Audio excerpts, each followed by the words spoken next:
संस्कार भारती परिवार, शुभ विचार संस्था और आर्ट्स कॉलेज की तरफ से आपका हार्दिक अभिनंदन करता हूँ।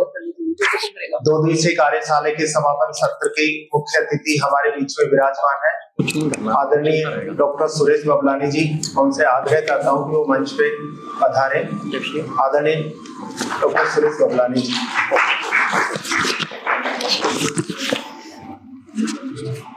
मैं आग्रह कर रहा हूँ कार्यशाला के मार्गदर्शक गुरु आदरणीय रघुराज देशपांडे जी से वो मंच पे पधारे और आज के कार्यक्रम की समापन सत्र की अध्यक्षता कर रही आदरणीय डॉक्टर मधुकर तेलंगम से आग्रह करता हूँ मंच पे पधारे। मंचासीन तीनों अतिथियों के परिचय के लिए मैं आमंत्रित कर रहा हूँ कार्यशाला की संयोजिका जयश्री मैम से कि वो तीनों अतिथियों का परिचय कराएं और उसके बाद में नीलू कंवरिया जी का स्वागत। आज की कार्यशाला के मुख्य अतिथि डॉक्टर सुरेश जी बबलानी जी के विषय में जितना भी मैं बोलूंगी वो बहुत ही कम होगा, फिर भी थोड़ा सा एक उनकी तरफ से मैं। आप बबलानी जी उत्तर पश्चिम क्षेत्र प्रमुख हैं संस्कार भारती। आप अजमेर में निवास करते हैं। सिंधी साहित्य में आप पीएचडी हैं। अब तक आपकी 39 पुस्तकें प्रकाशित हो चुकी हैं। सिंधी लोक कला एवं सिंधी नाटक में विशेष कार्य किए हैं इन्होंने। इनके स्वागत के लिए मैं नीलू जी कंवरिया जो महानगर की भू अलंकरण प्रमुख हैं, इनको आमंत्रित करूंगी।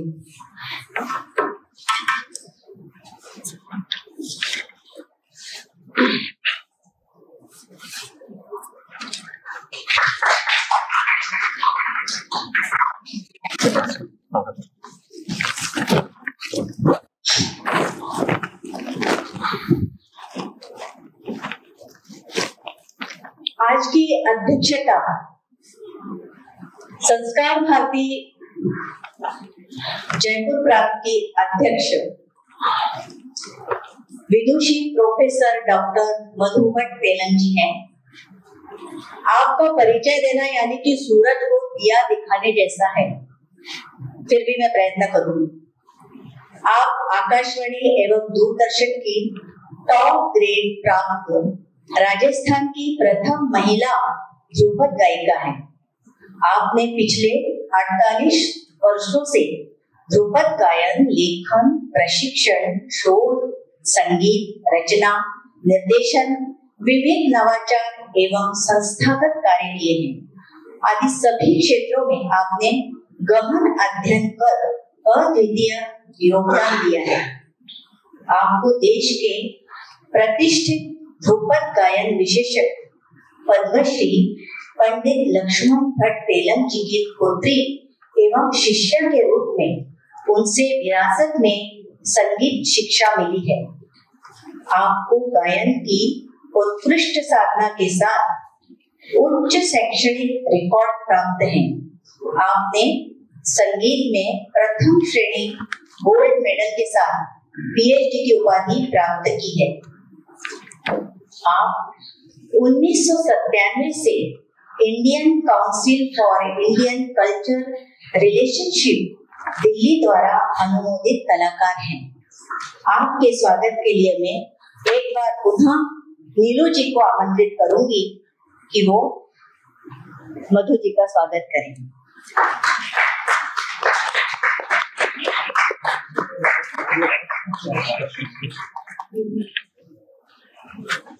रघुराज देशपांडे जी के लिए तो आप लोग सभी परिचित हैं, 2 दिन से आप लोग उन्हीं के साथ हैं, तो उनके स्वागत के लिए मैं नीलू जी को पुनः आमंत्रित करती हूँ।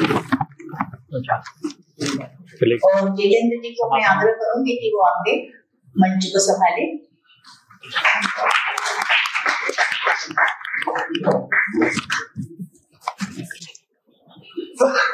क्योंकि यह समापन सत्र है और स्थापकों को मंच पे जाना, तो हम इसको संक्षिप्त ही रखेंगे।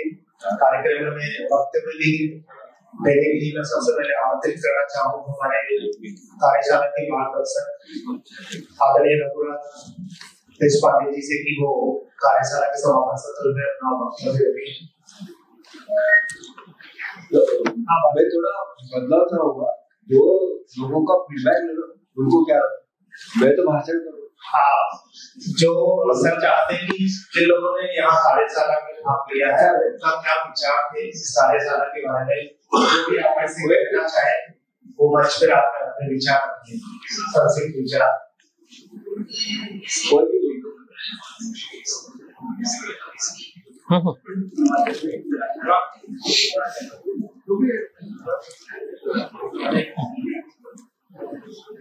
अपना परिचय बताइए, फिर इसके बारे में क्या विचार है आपने? सभी गुरुजन को मेरा नमस्कार। मेरा नाम मनीषा स्वामी है। अभी 2 दिन वर्कशॉप की सर ने बहुत कुछ सीखने को मिला हमें। सर ने सबसे पहले सारी बारीकियां बताई, ट्रिक्स बताई, कैसे खड़ा होना है, कैसे हाथ का पोस्चर होना चाहिए। हमें काफी कुछ सीखने को मिला। हाँ, पहले आपने कभी रंगोली करी है? पहले फर्स्ट टाइम। ये पहला टाइम।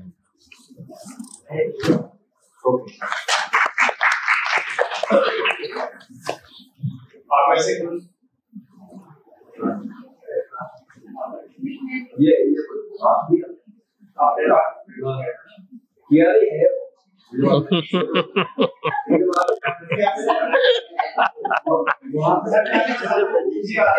मैं जानता हूँ सही बात है।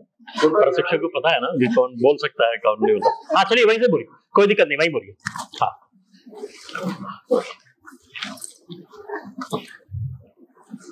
तो मैं भी से जैसे आप पहले अभी ऐसे किसी से रंगोली सीखने को मिली तो छोटी छोटी चीजें हम ऐसी बना देते हैं, हम मोटी करके बनाते हैं कि नहीं बनाती, कि हाथ को एकदम क्लोज करके बनाओ।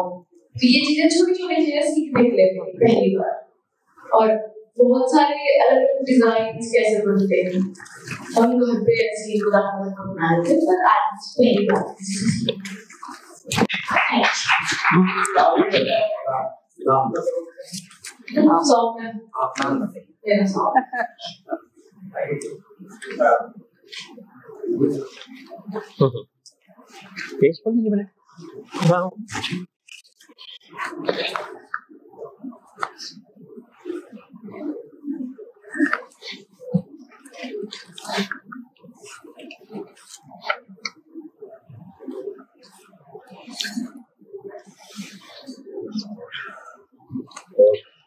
किसी प्रशिक्षण को निभाना ये तो वैसा चैलेंज ही होता है।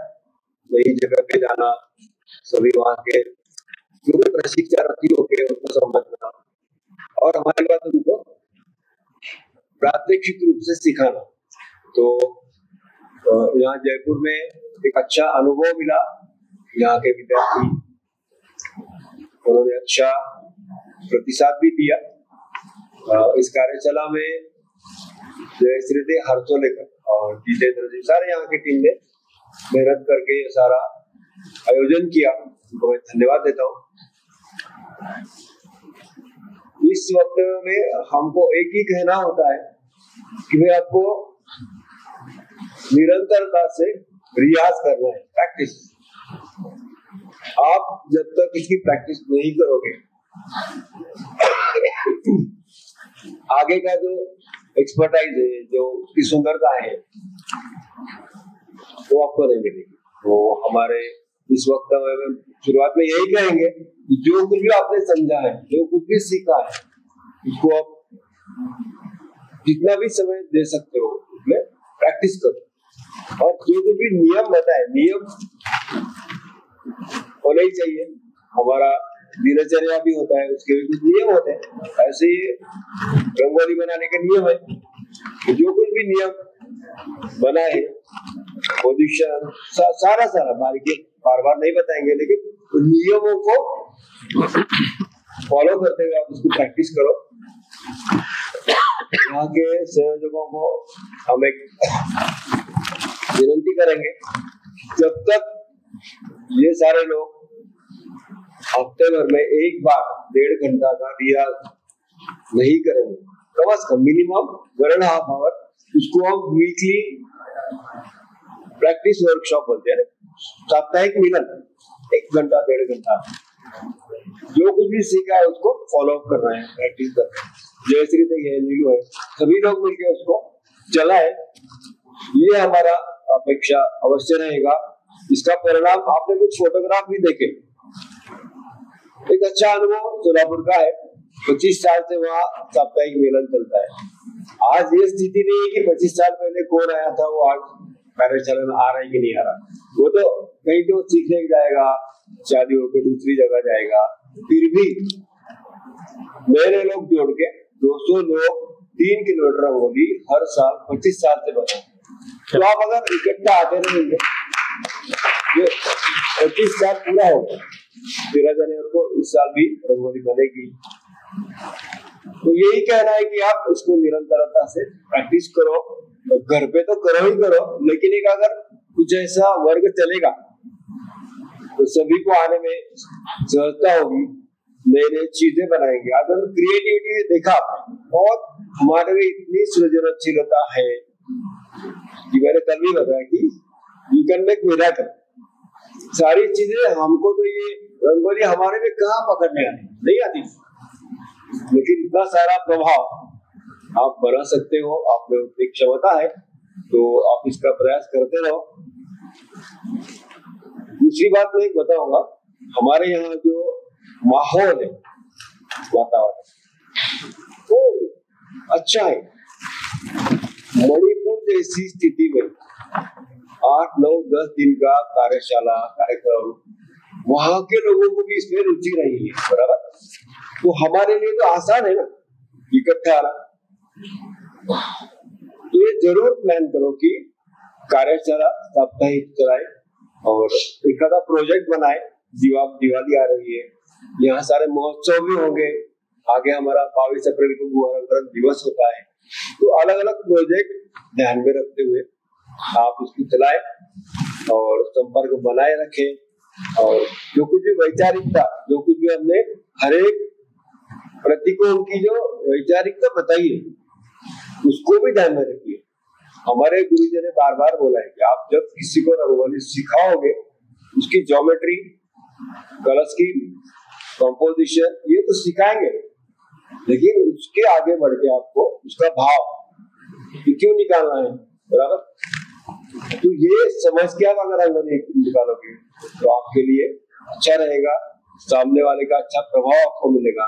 एक ही मैं उदाहरण बताऊंगा, हम एक पुलिस ग्राउंड पे स्पोर्ट्स का समापन था, तो वहाँ एक 8-10 लोग जाके रंगोली बनाए।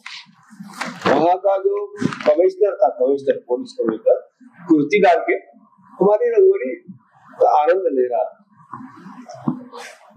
पूरी रंगोली समापन के बाद उसने एक सवाल पूछा, व्हाट डज इट मीन, क्या अर्थ होता है इसका। तो हमने रंगोली में 8 गदा बनाई। क्या बनाई थी? गदा वाला देवी की गदा, तो 8 गदा ऐसी कंबाइन की थी। और फिर हमने बता दिया ये तो गदा है, हमारे देवी देवताओं का शस्त्र है, और इसका एक श्लोक भी है, गदाम तु स्वरक्षणार्थम। जब तक हमारे मन में इसका भाव नहीं जागता तो आप गदा नहीं चलाते। तो वो जो हमने उसको बता दिया ना, उसकी सुरक्षा कर रहे हैं, तो ये उनको बहुत अच्छा लगा। तो ये आप प्रयास करो। आपके लिए कुछ नोट भी मैं एक कॉपी ताई के पास दूंगा, जो हमने बताया, एक कॉपी मैं दे दूंगा, उसको आप रेफर करो, उसको पढ़ते जाओ, और ये बात आप समझ के निकालो। वो इतने प्रसन्न हुए कि हम सभी के लिए अच्छा सा चाय और बिस्किट कराया। वो बात बोलने के लिए, लेकिन उनके मन में लगा कि खाली देख रहे थे, तो मन में आया कि भाई चलो भाई इतने अच्छे कलाकार है। तो ये सारी चीजें अनुभव होती है, और बड़े बड़े प्रसंगों में, बड़े बड़े कार्यक्रमों में आपको जाने का मौका भी मिलेगा। जैसा हमारा सौभाग्य है कि अटल जी आडवाणी के घर पे जाकर होंगे, तो साधारण बात नहीं है, यहाँ बोलने की चीज नहीं है, लेकिन कितना परिणाम हो सकता है। आज हमारा एक विद्यार्थी मलेशिया में सुंदर सी रंगोली बना रहा है, not only by colours but with coloured rice, चावल को कलर लेके आज वो वहां रंगोली बना रहा है। रंगोली बनाने के लिए फ्लाइट पे जा रहा है, फ्लाइट पे आ रहा है, वो लोग उसको पूरा बेयर कर रहे हैं। कितना बड़ा वैल्यू एडिशन। चेन्नई की कार्यशाला में फ्लाइट में हमारे 10 पार्टिसिपेंट अलग अलग प्रांतों से फ्लाइट पे चले, किसी ने किराया नहीं दिया है, स्वयं के खर्चे से। मैं बता क्यों चाह रहा हूँ कि ये भाव हमारा भी होना चाहिए। कुछ सीखना है तो हमको कुछ ये करना चाहिए। और वैल्यू एडिशन जो बोलते हैं, वैल्यू एडिशन तो जरूर आप कोशिश करो। बहुत सारी उपलब्धियां आप भी कर सकते हो। हम चाहेंगे कि अगली बार कभी ऐसा मौका मिलेगा तो मैंने कल बताया, आपका अगर 3 महीने का साप्ताहिक मिलन यहाँ चला तो तीसरे महीने के साप्ताहिक मिलन में मैं स्वयं आऊंगा। Good, challenge accepted. बुराई ना। तो ये क्या होता है, मैंने ये भी होता है कि मोटिवेशन क्या होता है, सस्टेनेबल नहीं होता। हम बोलते सर ने अच्छा सिखाया, इट वाज गुड थिंग, चलो हम कभी, लेकिन उसको आगे बढ़ाने के लिए आवश्यक है। तो मैं आप सभी को दिवाली की शुभकामनाएं देता हूँ। आपने जो सहकार्य किया, वो लर्निंग इंटरेस्ट बताया, वो भी जरूरी है ना। अभी देखो थोड़ा आगे पीछे उम्र के हिसाब से होता है, लेकिन आपने एट द एंड आपने उसको इंटरेस्ट रखा है, वो बहुत जरूरी है। कोई फोटोग्राफी कर रहा था, सुंदर फोटोग्राफी कर रहा है, फैशन डिजाइन है, आर्किटेक्ट का कॉलेज है, ये तो होना ही है। तो सभी को मैं फिर एक बार शुभकामनाएं देता हूँ। धन्यवाद। बहुत बढ़िया, धन्यवाद सर। आज के मुख्य अतिथि का वक्तव्य के लिए बात करना चाहूंगा डॉक्टर सुरेश गोदार सर को।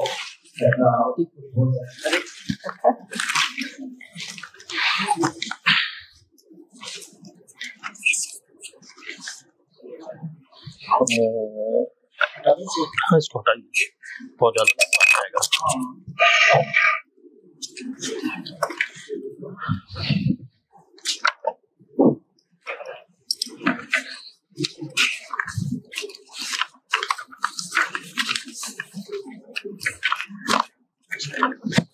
कलाओं के आदिदेव भगवान नटराज को नमन, माँ वीणा पाणी शारदे को नमन, माँ भारती को नमन।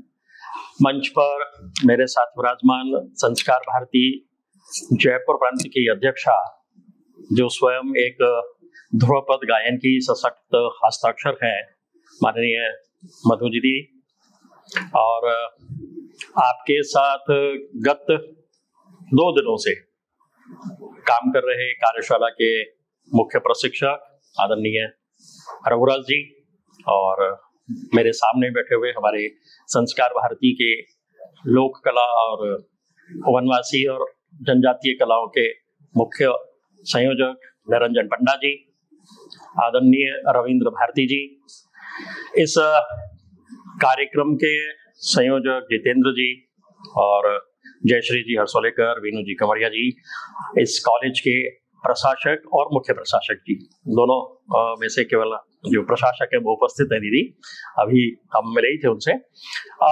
प्रशिक्षण वर्ग में उपस्थित प्यारे बच्चों, भाइयों और बहनों, जयश्री जी ने कहा था कि मुझे इस वर्कशॉप के समापन सत्र में रहना है, तो मैं सोच रहा था मैं साहित्य का आदमी और मुझे भू अलंकरण के विषय में बोलना है। तो भू अलंकरण प्रारंभ कहाँ से हुआ? कोई बता सकता है कि भू अलंकरण प्रारंभ कब हुआ?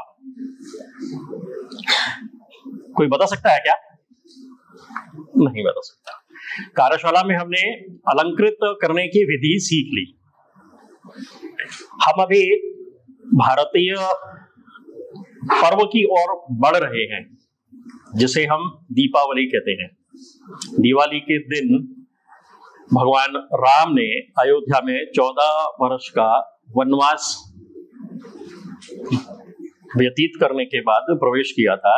तो आपके निमंत्रण पत्र पर ही एक श्लोक छपा हुआ था, एक लिखा हुआ था कि पहली रंगोली उस समय राम जी के अयोध्या आगमन के समय बनाई गई थी। अरे अयोध्या में जब श्री राम ने प्रवेश किया है तो उस समय अयोध्या वासियों ने उनका जो स्वागत किया है वो भूमि को अलंकृत करके किया है। लेकिन बात इससे पहले की भी है। जब बात हम सृजन की करते हैं तो साहित्य के सृजन की बात हो या कलाओं में भू अलंकरण से लेकर गायन, वादन और नृत्य की बात हो तो वह सारा का सारा प्रारंभ रामायण से ही होता है। वाल्मीकि कृत रामायण की कृति की जो उत्पत्ति है वो वाल्मीकि द्वारा एक निषाद के तीर से घायल क्रौंच पक्षी को देख करके एक उक्ति निकलती है मुंह से, और वह उक्ति साहित्य के सृजन की पहला श्लोक माना गया है। उस श्लोक का मैं केवल भावार्थ आप लोगों के समक्ष रखता हूं। वह क्रौंच पक्षी को घायल देख करके वाल्मीकि जी कहते हैं, हे निषाद, तुझे नित्य निरंतर कभी भी शांति न मिले। हे निषाद, तुझे नित्य निरंतर कभी भी शांति न मिले, क्योंकि तूने इस क्रौंच के जोड़े में से एक की जो काम से मोहित हो रहा था बिना किसी अपराध के ही हत्या कर दी है। मानव का मन कैसा होता है, जब किसी भी चीज को जो उसके विचारों के प्रतिकूल है वो देखता है तो उस पर अपनी प्रतिक्रिया देता है। वाल्मीकि जी भी जब गंगा नदी के किनारे से, एक तमस नदी है उसके किनारे पर जा रहे हैं और क्रौंच पक्षी को देखते हैं, और जो जा रहे हैं उससे पहले वो नारद जी से रामायण की कथा का पूरा वर्णन सुन चुके हैं। उसके बाद उनकी मनः स्थिति, और उस मनः स्थिति के बाद उनके द्वारा कहा गया श्लोक। देखिए, उसने पक्षी की हत्या की है और व्यक्ति जब पक्षी की हत्या देख रहा है तो उसका मन क्रोधित हो गया है, लेकिन क्रोध में भी शब्दों को बहुत ही नाप तोल करके बोला गया है कि हे निषाद, तुझे नित्य निरंतर कभी भी शांति नहीं मिले।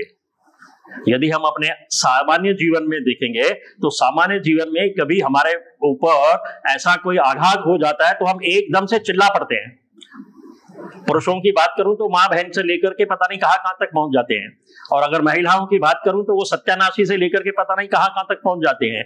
यानी हम आपको तो नहीं जानते, आपके परिवार तक को पहुंच जाते हैं। लेकिन यहाँ वाल्मीकि जी अपने सरल शब्दों में उसे श्राप भी देते हैं और अपनी मन की बात भी निकाल देते हैं, और वहीं से प्रारंभ हो जाता है साहित्य का सृजन। साहित्य में पहला श्लोक ये कहा गया है कि सृजनात्मकता यहीं से प्रारंभ हो जाती है।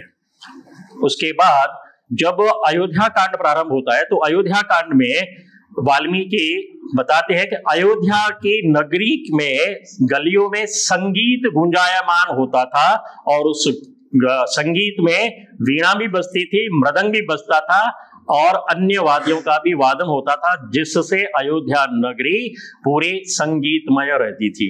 रचनात्मकता वहां पे चलती थी। अब इस रचनात्मकता को जब राम वनवास की ओर जाते हैं, और वनवास में जब सीता जी का हरण हो जाता है और सीता को ढूंढते जाते हैं, तो ढूंढने के लिए उन्हें सहारा मिलता है कुंभद का, और वो बताते हैं कि आप शबरी के पास जाइए। शबरी आपको कहाँ मिलेगी? पंपा सरोवर के तट पे मिलेगी, और वहां से आपको सुग्रीव जी का पता मिलेगा, और वो सुग्रीव जो है वो आपका माध्यम है सीता तक पहुंचने का। अब जब शबरी के आश्रम में राम पहुंच रहे हैं तो शबरी जी बहुत वर्षों से उनकी प्रतीक्षा कर रही है, और उनके गुरु कुछ समय पहले ही वहां से निकले हैं। उनको कहते हैं कि श्री राम आने वाले हैं, राम आने वाले हैं। तो राम के स्वागत के लिए उसकी तैयारी कैसी होगी? वो अपने आश्रम को किस प्रकार तैयार करेगी? उस तैयारी का जो स्वरूप है वो भू अलंकरण ही है। अब हम यदि हमारे भारत की भौगोलिक परिस्थिति को देखेंगे तो हर एक प्रांत में भू अलंकृत करने की अलग अलग परंपराएं हैं, अलग अलग विधियां हैं, क्योंकि हमारा ये जो जीवन है वो सारा का सारा हमारे धार्मिक जो ग्रंथ है उन पर आधारित है। उन ग्रंथों में से भी अगर हम एक ऋग्वेद की बात करें तो ऋग्वेद में पृथ्वी क्या कहते हैं कि अपना सूत्र है, उस पृथ्वी सूत्र में मनुष्य ने पृथ्वी को माता कहा है और स्वयं को उसका पुत्र कहा है। तो पुत्र अपनी माता का श्रृंगार कैसे करेगा? उसके पास जितने भी संसाधन उपलब्ध है वो उस मां को समर्पित कर देगा। तो हमारे पास साधन कहां थे? शबरी ने जब आश्रम में श्री राम का स्वागत किया है तो उसके पास क्या था? वो तो वन में बैठी हुई थी।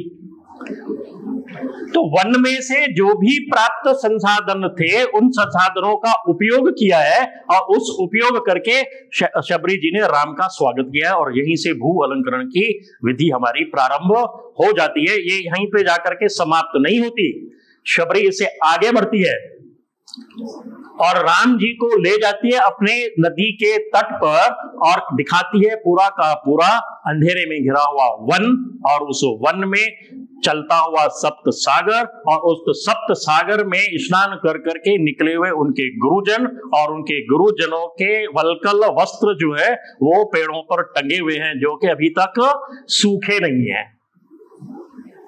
अब इतनी अगर मैं उसकी व्याख्या करूंगा तो मैं समझता हूं कि आपको आज का भोजन तो छोड़ना पड़ेगा। देखिए, बहुत आवश्यक हो तो अपने में बात कर लीजिए, और आवश्यकता मुझे बता दीजिए कि भाई साहब ये आवश्यकता है इसलिए मुझे इनसे बात करनी है, ठीक है? तो उस वन की जो परंपरा, उस वन में ऋषियों के द्वारा किया गया तप, और उस तप के कारण उस वन को प्राप्त उपलब्धियां, ये सारी की सारी कलाओं के माध्यम से आती हैं। एक वाक्य चलता है हमारा, कला कला के लिए। मित्रों, हमारे भारत में कला कला के लिए नहीं है।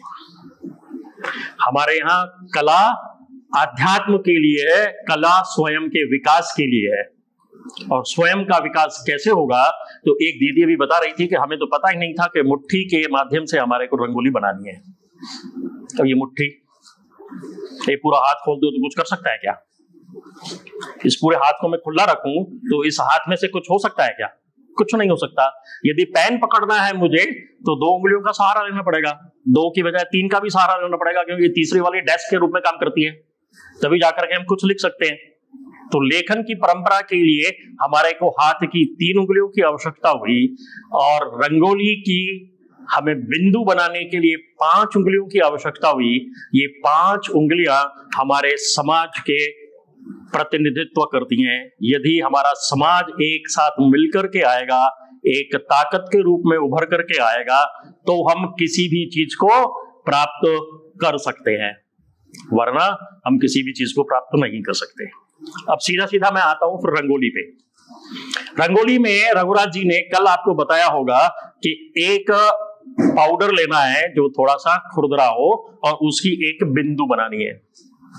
ऐसा ही बताया ना कि एक बिंदु बनाना है आपने को, और उस बिंदु से एक रेखा बनानी है, और रेखा से फिर धीरे धीरे करके वृत्त बनाना है, और वृत्त से आयत बनाना है, त्रिभुज बनाना है, तो किसी न किसी आकृति को जन्म मिलेगा। हम जब अध्यात्म में जाते हैं तो अध्यात्म में भी हमारे को यह मेडिटेशन में सिखाया जाता है। किसी भी गुरु के पास चले जाइए, ध्यान के लिए किसी भी आश्रम में चले जाइए, किसी भी गुरु को मना लीजिए, चाहे वो आचार्य जगी वासुदेव हो, चाहे धम्म गुरु हो, या हमारे श्री श्री रविशंकर हो, वो कहेंगे कि आप बैठ जाइए, आंखें बंद करिए और शून्य में निहारिए। तो ये जो बना था वो क्या था? बिंदु, वो हमारा शून्य था। और उस शून्य में जब आप बैठेंगे तो आप स्वयं को देखने का प्रयास करेंगे। तो स्वयं को एकदम से नहीं देखा जाएगा, स्वयं को देखना होगा। तो जब आप आंखें बंद करेंगे तो अंधकार आएगा, और उस अंधकार के मध्य में धीरे धीरे धीरे धीरे प्रकाश आएगा, प्रकाश बिंदु के रूप में आएगा। उस बिंदु से फिर हम आगे बढ़ेंगे, और आगे जब बढ़ेंगे तो हमारे जीवन की उन्नति होने वाली है। हमें परम तत्व से मिलने के लिए ऊर्जा प्राप्त होना शुरू हो जाएगी। तो कहां शुरू हुए थे हम?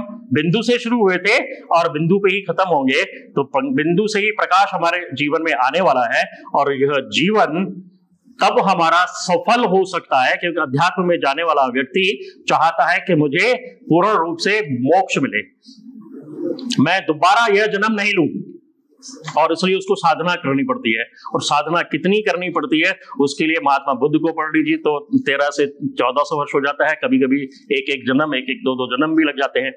लेकिन संस्कार भारती ने आपको रंगोली सिखाने का एक उद्देश्य लिया। उस उद्देश्य का कारण क्या आपको कला के लिए कला सिखानी? नहीं, कला किसके लिए सिखानी? जीवन के लिए सिखानी। तो हमारे यहाँ जो कला है ना तो मनोरंजन है, ना कला के लिए है, हमारे यहाँ कला आत्मरंजन के लिए है। यदि आपकी आत्मा आज रंजित हो गई, आज आपने अभी सफेद रंग का पाउडर लिया था, इसके बाद आप उसमें कलर भरेंगे और कलर भर करके जब वो चित्र उभर करके आएगा तो देखने वाले के मुंह से निकल पड़ेगा वाह। यह जो वाह है ना, वो आपको रोमांचित कर देगा, और जब वो रोमांचित करेगा तो आप उसे करने का अभ्यास करना प्रारंभ करेंगे। मेरे साथ मंच पर दीदी बैठी हुई हैं, ध्रुव पद में स्थान प्राप्त कर लिया है, कोई आवश्यकता नहीं है इनको आगे कुछ करने की, लेकिन आज भी सुबह 4 बजे उठती हैं और अभ्यास करती हैं, ताकि अभ्यास के लिए मेरी जो साधना है वो साधना बनी रहे। इस साधना को बनाए रखना है तो हमें अभ्यास की आवश्यकता होगी ही होगी, क्योंकि जिस स्थान पर आप पहुंचे हैं उस स्थान पर आपको अगर खड़े रहना है तो वहां आपको खड़े रहने के लिए और ज्यादा मेहनत करनी पड़ेगी जितनी आप उसको प्राप्त करने के लिए करके आए हैं। इसलिए रघुराज जी आप कह रहे थे कि अभी आपको अभ्यास के लिए एक हमें वर्ग लगाना पड़ेगा 7 दिन का, और उसके बाद मैं 3 महीने बाद फिर आऊंगा। तो जब रघुराज जी 3 महीने बाद आपकी रंगोली देखने के लिए आएंगे तो तब मैं भी आऊंगा। मैं रंगोली देखने नहीं आऊंगा, मैं यह देखने आऊंगा कि इस रंगोली के माध्यम से आपके जीवन में कितना परिवर्तन आया। संस्कार भारती ये चाहती है कि हम आपके जीवन में कला के माध्यम से परिवर्तन लाएं, क्योंकि एक व्यक्ति के जीवन में अगर परिवर्तन आ गया तो उसके परिवार में परिवर्तन आना अवश्य है, और जब परिवार में आएगा तो परिवार के साथ में हमारे पड़ोस में रहने वाले लोगों में आएगा, और जब पड़ोस में रहने वाले लोगों में आएगा तो हमारे मोहल्ले में आएगा, और मोहल्ले से शहर में आएगा, और शहर से इस देश में आएगा। तो एक छोटा सा काम आपने नहीं किया है, और हमने भी रघुराज जी को पुणे से इसलिए नहीं बुलाया कि आपको रंग बना करके और सिखा करके डिजाइन चले जाएं। इन्होंने बताया भी तो क्या बताया? गदा। अभी हमने भू अलंकरण दिवस पे 22 अप्रैल को पूरे भारतवर्ष में इसी गधा का चित्रण किया। इस गधा में पंच तत्वों का पूरा समावेश है, और उन तत्वों के समावेश की पूर्णता आती है शक्ति में, और यह शक्ति पुरुष में भी नहीं नारियों में भी है, और यह नारी और पुरुष की शक्ति दोनों मिलकर के जब चलेंगी तो मैं समझता हूं कि मैंने जो बात कही है कि हम हमारे इस कला के माध्यम से स्वयं को प्रकाशित करेंगे, परिवार को करेंगे, समाज को करेंगे, नगर को करेंगे, और इससे हमारा देश भी प्रकाशित होगा। यह अवश्यंभावी होने वाला है, क्योंकि परिवर्तन जितना भी होता है वो कलाओं के माध्यम से ही होता है, चाहे वो किसी भी प्रकार की कला हो, चाहे वो भू अलंकरण हो, चाहे संगीत हो, नृत्य हो, या नाट्य हो, या काव्य की रचना हो। क्योंकि हम जब सुनते हैं तब हमारे ऊपर उसका प्रभाव पड़ता है, जब हम देखते हैं उसका हमारे ऊपर प्रभाव पड़ना अवश्यंभावी है, और उस अवश्यंभावी से ही हमारा समाज जीवन जागृत होगा, और इस जागृत समाज के माध्यम से ही आज हम भारत पूरे विश्व की तीसरी अर्थव्यवस्था है, वो तीसरी अर्थव्यवस्था से हमें प्रथम अर्थव्यवस्था पर पहुंचना है। तो प्रथम अर्थव्यवस्था पर पहुंचने के लिए केवल सरकार का ही उपयोग नहीं होगा, उसमें समाज को भी सहयोग करना पड़ेगा, और समाज के सहयोग से ही होगा। वह पूरा का पूरा हमें भगवान राम ने और भगवान श्री कृष्ण ने अपने अपने चरित्रों में दिखाया है। यदि भगवान राम रावण को मारने के लिए अयोध्या से सेना बुलाते तो मैं समझता हूं उसको 14 वर्ष तक उनको प्रतीक्षा नहीं करनी पड़ती, वो 3 दिन में सीता को वापस ला सकते थे। लेकिन समाज को जागृत करना था, एकत्रित करना था, जो भटका हुआ था उसको भटके हुए को एक साथ लाए, और एक साथ ला करके बुराई पर अच्छाई की जीत हुई दशहरे पर, और अयोध्या में दिवाली पर आ गए। इसी प्रकार यदि कृष्ण का हम चरित्र देखें तो कृष्ण भी स्वयं सक्षम थे। जो कंस को 8 वर्ष की आयु में मार सकता है, तो वो क्या पांडवों की सेना को 7 दिन में नहीं मार सकता था क्या? आयु तो बहुत हो गई थी। जो कहते हैं कि अभी जो अनुसंधान चले हैं उसमें जब महाभारत हुआ है तो उसमें कृष्ण की आयु 85 वर्ष की थी। तो इससे पहले भी पांडवों को समाप्त करके महाभारत अपने भारतवर्ष में धर्म की स्थापना कर सकते थे, लेकिन उन्होंने नहीं किया। उन्होंने पांडवों को एकत्रित किया, समाज को एकत्रित किया, और समाज को एकत्रित करने के बाद दिखा दिया कि कौन कौन सा व्यक्ति, कौन कौन सा शासन धर्म के साथ खड़ा है और अधर्म के साथ कौन कौन खड़ा है, और उस अधर्म के साथ खड़े होने वाले के पास में क्या क्या बहाने हैं कि मैं इसके कारण था कि मुझे रात्रि में भोजन उसने करा दिया, उसने मुझे को वहां पे ठहरा दिया, वहां पे बहुत अच्छी सारी व्यवस्थाएं दे दी। ये सारी व्यवस्थाएं देना, मामा, सगा मामा, जैसे 2 माँ आती हैं, एक नहीं, तो एक 2 माँ वाला व्यक्ति विधर्मी से मिल जाता है। क्यों? कि उसने उसका नमक खा लिया। लेकिन धर्म के साथ खड़े रहने के लिए आपको इस चीज को भी छोड़ना पड़ेगा कि किसने मुझे लाभान्वित किया है, इस लाभ के लिए नहीं। यह लाभ मेरे को उसने दिया तो अपने स्वार्थ के लिए दिया है। भ्रष्टाचार का समापन होना चाहिए, ये कृष्ण ने गीता में बता दिया कि आचरण यदि आपका भ्रष्ट होगा तो आपका पतन निश्चित है। तो हमें कला के माध्यम से ये भी सीखना है। तो ये सीखते सीखते, अभ्यास करते करते हम रंगोली को अच्छा बनाएंगे, हम हमारी माँ भारती को सजाएंगे, प्रत्येक दिन सजाएंगे। क्योंकि दक्षिण भारत में यह परंपरा है कि प्रातः काल मातृशक्ति उठती है, बाहर झाड़ू पोछा करती है और एक रंगोली सजा देती है। अभी घर में एक अनुष्ठान चल रहा था, तो उस अनुष्ठान के लिए मंडल बनाए जाते हैं। कौन कौन से मंडल बनाए जाते हैं? जिस देवता की पूजा करनी है उसका, फिर नवग्रह का, और दूसरा आपके पितरों का। 3 मंडल बनाए जाते हैं, उसकी सज्जा की जाती है। तो उसमें एक पंडित जी आए थे, बोले मैं, अभी उसकी आयु कितनी, 27-28 वर्ष। बोले मैं गांव में रहता था तो मेरी माँ सुबह उठ करके हमारे जो झोपड़ी थी, हमारा जो घर था, उसमें उसको लेपती थी गोबर से और मिट्टी से। तो राजस्थान में हमारे गोबर और मिट्टी से लेपने का काम था, तो हमारा यहाँ पे मांडना बनाया जाता था। उसमें मांडने में भी अलग अलग चीजें बनाई जाती हैं। चौक पूर्णा बनाया जाता है, अपने क्या कहते हैं कि श्रावण की बनाई जाती है। मतलब हर एक हमारा जो उत्सव है उस पर अलग अलग मांडने की विधा है। उसी प्रकार से हमारा रंगोली में भी है। तो यह बहुत ही पारंपरिक रूप से चला रहा है। जो प्रकृति से मिलता है उस प्रकृति के माध्यम से प्रकृति को ही देना, और फिर उसमें सुंदरता को ग्रहण करना, ये हमारी एक परंपरा चली है। इस परंपरा को हम जीवित रखेंगे, यह उद्देश्य लेकर के हम आगे भी काम करेंगे। इतनी सी बात करके मैं अपना स्थान ग्रहण करता हूं। जय भारत, जय हिंद।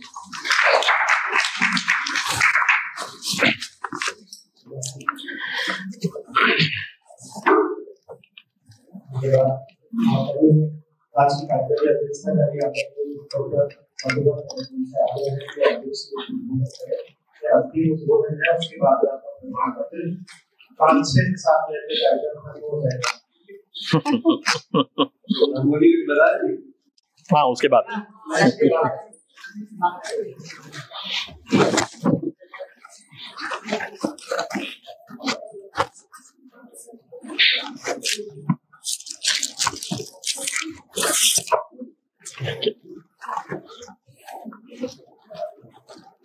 नमस्कार।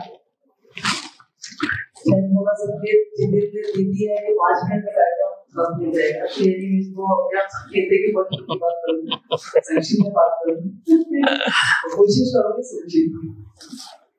और लगभग सारी बात भी हमारे मुख्यमंत्री और कल आपने रविंद्र भारती जी दोनों सारी बातें आप लोगों ने कह दी है। बहरहाल मैं सबसे पहले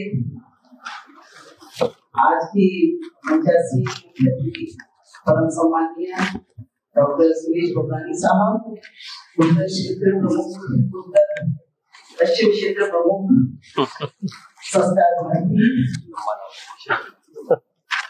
दो मिल जाते हैं, उत्तर और पश्चिम भी। केंद्रीय सदस्य आदरणीय डॉक्टर रविंद्र भारती साहब, हमारी 2-3 जो कार्यशाला है उसके रंगोली विशेषज्ञ आदरणीय श्री रघुनाथ जी,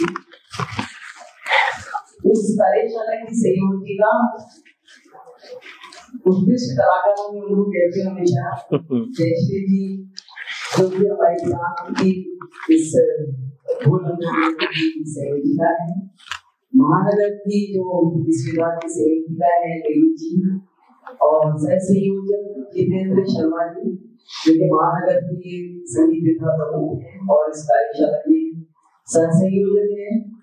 इस कॉलेज की डायरेक्टर डॉक्टर अर्चना सुराना जी, जिन्होंने बहुत सुंदर प्रांगण हमको प्रदान किया है, और प्यारे विद्यार्थियों, और हमारे बीच में पंडा साहब विराजमान है, जिनकी लोक संस्कृति वनवासी क्षेत्र में आप बहुत उत्कृष्ट अध्ययन है, उनको मैं अपना प्रणाम करती हूँ आप सबको। इस प्रांगण से मुझे कुछ विशेष लगाव है। जब यहाँ पर कोई आयोजन होता है, जितेंद्र जी अक्सर यहाँ पर बुलाते हैं, तो एक आदमी ना यहाँ पर मुझे इसलिए भी लगती है कि जब मैं अधिष्ठाता ललित कला संकाय थी, तो ये कॉलेज है, इसको मान्यता का थोड़ा सा रियलिटी है जो हमें हुई है, वो मेरे हाथ में हुई है, और इसको मान्यता मिली है। मुझे लगता है कि जिस चीज में हमने कोई फिट डाला है, जिस एरिया में आदमी तो फलीभूत हो रहा है, जो इतने विद्यार्थियों को इतना मतलब कला की जो बारीकियां हैं और कला की ऊंचाइयों से रूबरू कराता है, तो मुझे आत्मसंतोष होता है कि ये वास्तव में जो हमने कार्य किया है वो सार्थकता लिए हुए है। तो मैं सबसे पहले तो आभार व्यक्त करूंगी जयश्री जी को कि आज मुझे आपने आमंत्रित किया है अध्यक्ष के रूप में। और रघुनाथ जी, जैसा कि आप नाम देख रहे हैं, राम आप साक्षात हैं। और जो आपने बताया ऐतिहासिक रूप से कि जब दिवाली के समय में इसका प्रारंभ हुआ है, तो यानी आप इसके लिए ही पैदा हुए, मुझे ऐसा लगता है कि आपको शायद भगवान ने इसी प्रेरणा से इस संसार में भेजा है। और विद्या देने और संप्रेषण आदान प्रदान है, उसके लिए बहुत अच्छा एक रेजू बावरा, जो आपने सुना होगा, फिल्म भी देखी होगी, उनकी एक पद की रचना आती है, बहुत ही एक उत्कृष्ट उदाहरण है देने का। तेरो मन में कितनो गुण, यदि गोपाल नायक से रेजू कह रहे हैं कि तेरो मन में कितनो गुण, जो आवे सो ही प्रकाश कर। यानी गुरु जानता है कि तेरे अंदर क्या है, अंदर क्या तत्व है, तेरे अंदर भगवान ने क्या देकर भेजा है, क्या गुण देकर भेजा है, उसको गुरु चमकाने का काम करता है। उसको पहचानता है कि तेरे अंदर ये है, और फिर उसको संशोधित, उसको मारने का काम गुरु करता है। तो तेरो मन में कितनो गुण, जो आवे सो ही प्रकाश करे। वो कहता है मुझे कुछ नहीं आता, वो कहते हम जाने तुम सुर को, मैं जानता हूँ तुम्हारे अंदर सुर है, जो ही सुर आवे सो ही सुर भर। देखो जो सुर आता है उसी से ही अपना सुर भर।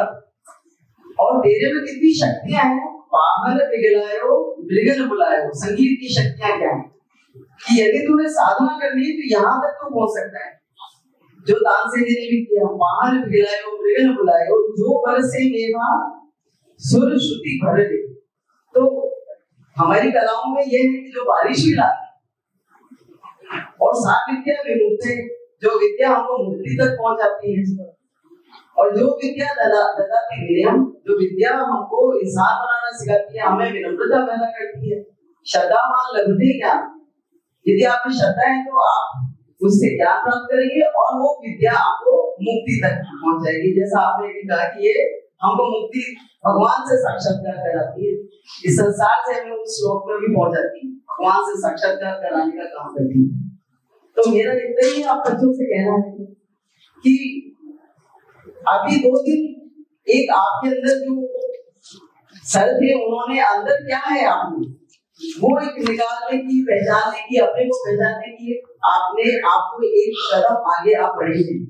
अब आप लगातार आपको पकड़े रखें, जयश्री जी को पकड़े रखें, और गुरुओं को पकड़ के रखें, और अपने अपना एक जीवन का उद्देश्य बनाएं कि हमको यही करना है। भटकाव में नहीं होना चाहिए, ये भी कर ले वो भी कर ले, वो कर ले नहीं। आप रघुराज जी जैसा बनिए कि इन्होंने ये सोच लिया कि ये काम करना है और इस विद्या को विश्व में प्रसारित करना है, तो आप में भी वो होनी चाहिए कि आप उसको पूरा जीवन में डेडिकेशन के साथ उसमें आए। और मैं एक और बात कहती हूँ कि कला और विद्या ये दो जो ऐसे तत्व हैं, कम लाती इति कला, जो सौंदर्य लाए वो कला और विशिष्ट रूप से दायते इति विद्या। सरस्वती भी कहती है कि मैं विद्यावादिनी तो हूँ, वीणावादिनी तो हूँ, पर विद्यादायिनी भी हूँ।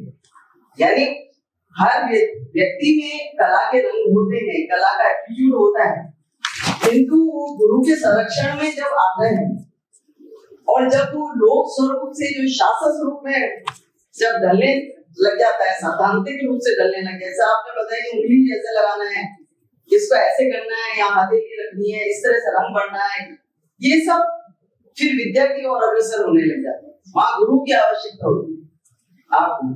अब चोरी कला भी है, चोरी भी करना कला है, वो कौन सिखाता है? हमारे यहाँ चली कितनी 64 कला है, कई कलाएं बताई गई, किंतु गुरु की जब होती है, जब वो उसमें सौंदर्य के रंग बढ़ता है, उसमें उदारता के रंग बढ़ता है, तब वो गुरु की महिमा वहां पर आती है। तो आप ऐसे गुरु को पकड़ के रखिए। गुरु अच्छा शिष्य देखता है और अच्छा शिष्य अच्छे गुरु को देखता है, दोनों की ही परीक्षा होती है। तो आपको खुद इतने अच्छे गुरु प्राप्त हुए, आप इनको पकड़ के रखिए। गुरु तो किसी भी कोने में उसको पकड़ा जा सकता है, तो आप जब भी अवसर मिले इनको पकड़ते रहिए, इनसे विद्या लेते रहिए, इसकी बारीकियों को समझते रहिए और आप इसमें ऐसे रंग भरे, रंग ऐसा भरो जिसमें साधना के रंग हो, जिसमें सद्भाव के रंग हो, जिसमें विनयता के रंग हो, जिसमें देशभक्ति के रंग हो, जिसमें राष्ट्र हित के वो अनेक रंग है। साधना के रंग भरो, संगीत के रंग भरो, कला के रंग भरो, कई रंग हैं आपके पास। और मैं तो मानती हूँ कि रंगोली हर व्यक्ति में अपने अपने जीवन में रंग हैं और जो फीके रंग है उनको सुंदर रंगों से भरो। तो यही मेरी आपको शुभकामना है कि आपके जीवन में जितने भी फीके रंग हैं वो भर जाए और उसमें सुंदर फूल उगे। यही मेरी आपको शुभकामना है। धन्यवाद एक बार पुनः आपने जो आमंत्रित किया।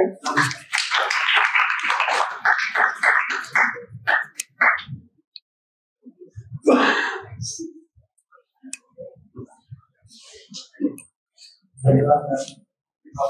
को करना चाहूंगा।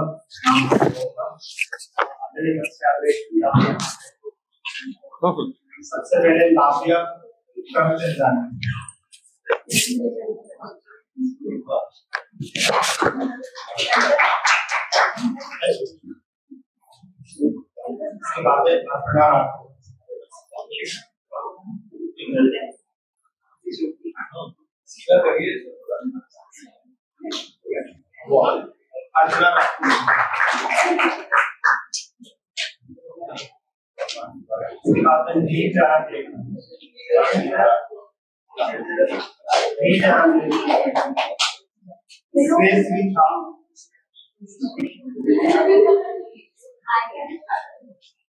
रिद्धि माहेश्वरी, उसके बाद में अंजलि कंवर, रिद्धि और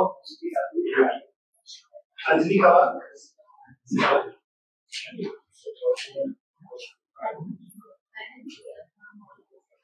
प्रियांशु वर्मा, देवांश,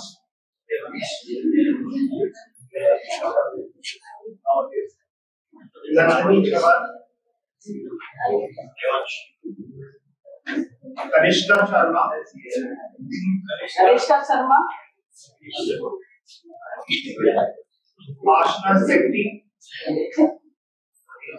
आशना सेट्टी, इंजल कोटरा,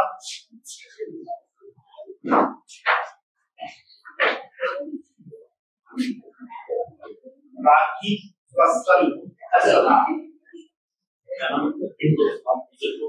राखी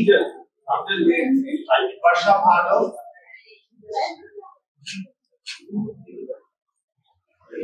नैना नड्डा, काव्य शर्मा,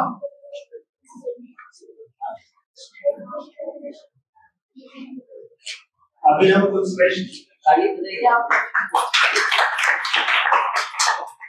अभिनव कुलश्रेष्ठ, सौम्या पुरी,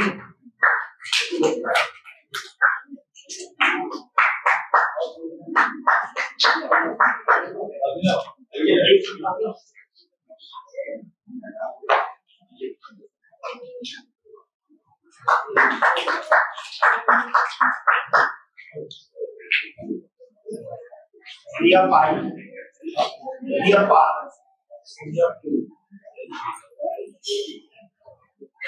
शिप्रा पराठी,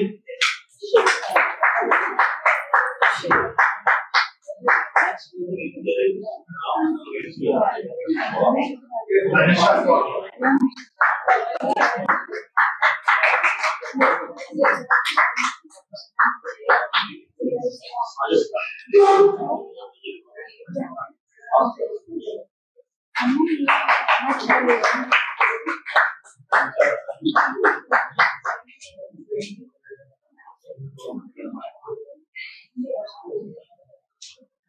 अनिष्का दुबे, दिव्यांशी श्रीवास्तव, दिव्यांशी, अंशप्रीत कौर,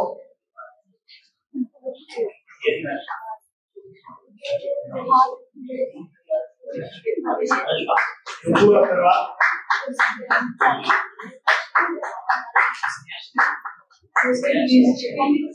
नुपुर अग्रवाल,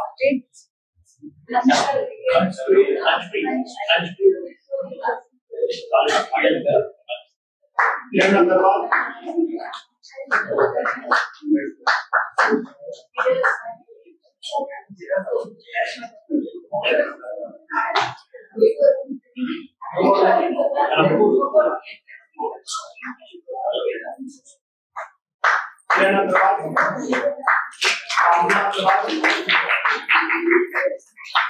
मीनाक्षी जी,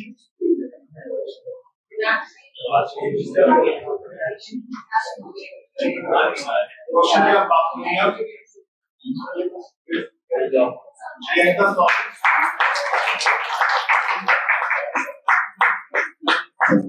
देवकी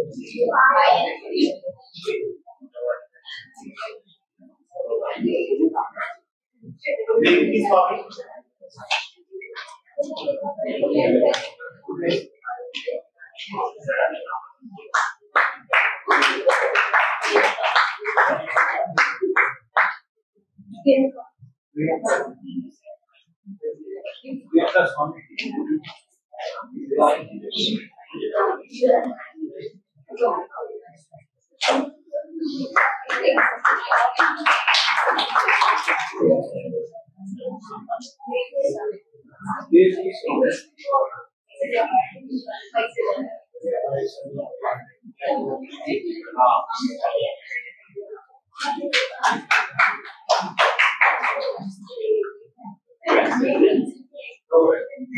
रितु शर्मा, रितु शर्मा, स्नेह श्रीजा,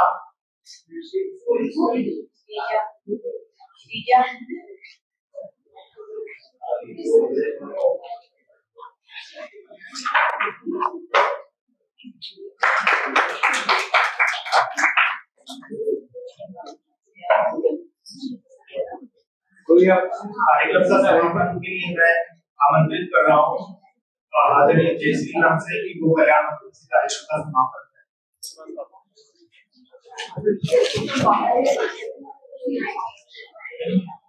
बाहर के लोग कैसे आए?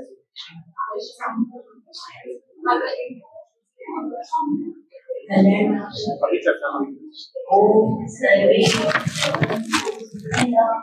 ओम सर्वे सन्तु सन्तु निरामया सर्वे भद्राणि पश्यन्तु मा कश्चित् दुःखं भवेत्। ओम शांति शांति शांति।